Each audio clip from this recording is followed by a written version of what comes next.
So it's going to just chat to you a little bit about what I wear in the winter, both icefall climbing or mixed climbing. So if we make a start with that sort of base layer, I always put on a long sleeve thermal top.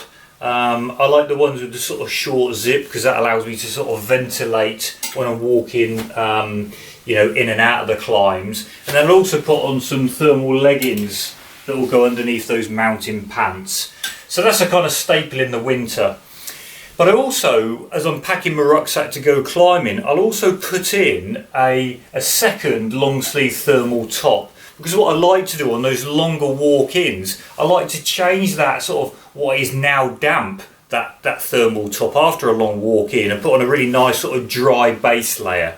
And it's amazing how different the day feels with that sort of dry base layer on. And on top of that sort of base layer, I will then put on like a power stretch mid-layer top.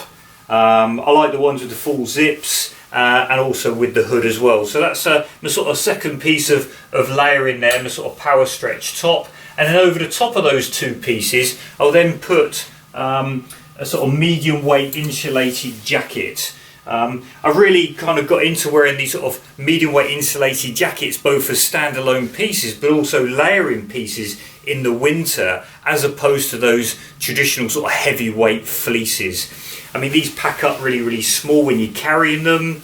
They're windproof, they're really warm, and I really enjoy these sorts of ones where you have these sort of panels on the side as well, so it allows you to breathe a little bit more when you are in sort of high activity when you're climbing. So I've got sort of a medium weight insulated jacket that goes over the top of that sort of mid layer power stretch thermal and that sort of long sleeve thermal top. And then if the weather is bad and I need the extra protection, then I'll put on a waterproof jacket, a Gore-Tex waterproof jacket. Now I won't choose one that's too heavyweight because I want one that's comfortable, but also that I can sort of climb well in it as well. So I've sort of got a medium weight Gore-Tex jacket there that then goes over the top of everything to give me the extra protection.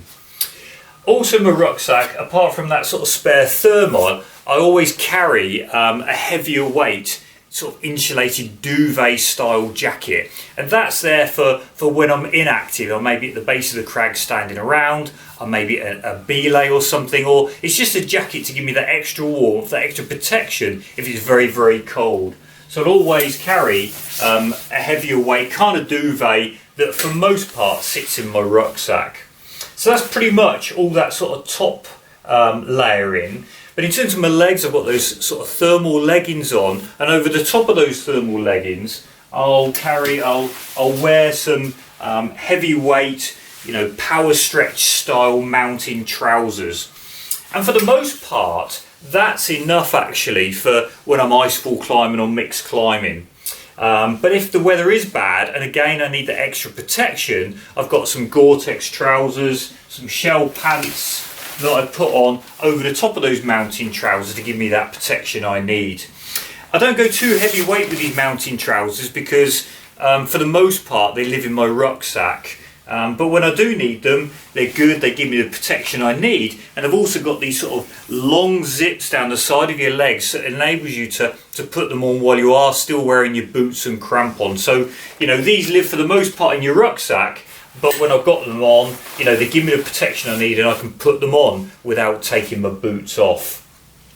So that's my shell pants, and underneath that I've got my mountain trousers, and then I've got some sort of thermal legs underneath them. I'm carrying that extra heavyweight duvet for belays for when I'm standing around, maybe less active.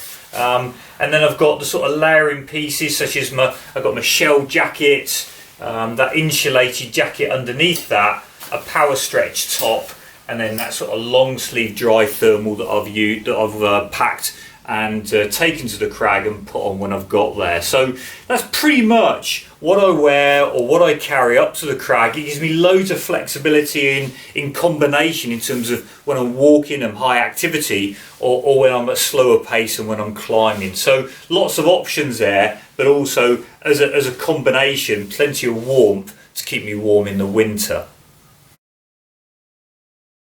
So I've chatted to you a little bit about the clothing that I wear in the winter and how I layer up. I'm going to chat to you now a little bit about the gloves that I use. Now everybody's very different. It's very much a sort of personal choice, the gloves that you have, what you wear, what you like and what you don't like. So I'm going to sort of chat to you about, what I use in the winter. And typically walking in and out of the crag, if I'm going to go icefall climbing, I'll be walking in with ski poles on that flatter terrain. I'll have some nice thick warm waterproof gloves that I'll wear into the icefall. Now if that icefall is maybe an hour or a couple of hours walk in, I know that my hands are going to sweat a little bit in these gloves. My hands are nice and warm, but now they're a little bit sweaty and damp on the inside. Now if I don't change these gloves are going to become very, very cold. So I'm going to take these gloves off, I'm going to get kitted up for my climb, and then I'm going to put on some gloves that I'm going to climb in. And typically these gloves will be a little bit thinner, they'll still be warm, they'll be reasonably waterproof, but they'll give me that bit more dexterity for when I'm climbing with my ice axes and placing those ice screws when I'm leading that pitch of ice. But while I am climbing that pitch of ice, underneath my jacket, tucked in with my harness, I'm actually carrying a second pair of warm, dexterous, reasonably waterproof gloves that I can also put on at a belay, or I can put on, for the sort of second or third pitch. So these are kept warm, they're kept dry while I'm climbing that first pitch, because it might be that the ice is very wet, the conditions are damp, and it means I can change into these gloves part way up a climb to keep my hands warm, but they're dexterous enough to climb in and place those ice screws, while I'm on the lead. So I've got sort of two pairs of sort of climbing gloves, if you like. And then added to that, I've actually got a fourth pair of gloves, and these are sort of my thick, warm pair. They're not quite as dexterous, but what they are is very, very warm. So, if at a belay or at the top of the climb, or part way up, my hands get very, very cold, I can put these really thick, warm gloves on that are dry just to warm my hands up again. So these are sort of backstop, if you like. They sit in the bottom of my rucksack, a nice, thick, warm pair of gloves that are reasonably dexterous, but they're not as dexterous as my two climbing pairs of gloves. So I carry four pairs of gloves actually, one pair for the walk in. I then ditch these gloves. I've got sort of two pairs of climbing gloves here, one that I stash down my jacket while I am climbing that I can chop into if my hands get wet or cold, and then I've got these really thick pair here that I can put on as a sort of fallback if my hands get really cold, at the top of a climb or something like that. So they're the gloves, and really in terms of hats, I've just got a nice thick fleecy type hat that I wear underneath my helmet when I'm climbing, when I'm walking in to a climb, and added to that obviously I've got the hoods on my mid-layer power stretch top that I can put on over the top of this, and I've also over the top of my helmet can put that insulated jacket hood over the top of my helmet, and then I've got my shell jacket as well over the top of that, so my head stays nice and warm. But that's in terms of my hat and my head, and then the sort of gloves that I use walking in and then when I'm climbing.